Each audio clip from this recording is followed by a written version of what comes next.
अस्सलाम वालेकुम व्यूअर्स, कैसे हैं सब। आज हल चला रहे हैं ज़मीनों में, तमाम सारी ज़मीन बना रहे हैं क्योंकि एक आध हफ्ते में ही इसकी चावलों की सांबे लगाना शुरू कर देंगे। पनीरी ज़मीन में, पूरी ज़मीन में लगाना शुरू कर देंगे। उसी के लिए हल चलवा रहे हैं। ये है जी मैसी 385 85 हार्स पावर के साथ।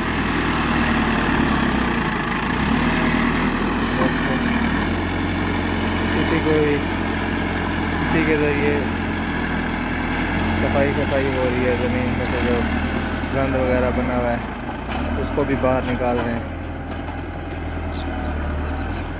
सारी ज़मीन इंशाल्लाह एक दिन में या 2 दिन में तैयार हो जाएगी।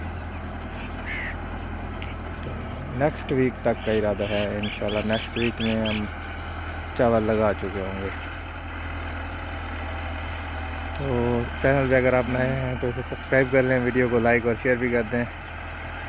बस शॉर्ट वीडियो ही काफ़ी है, लंबी वीडियो नहीं बनाता। बस हल चलाने की थी, वो आपको दिखा दी। ठीक है जी, थैंक यू वेरी मच। अल्लाह हाफिज़।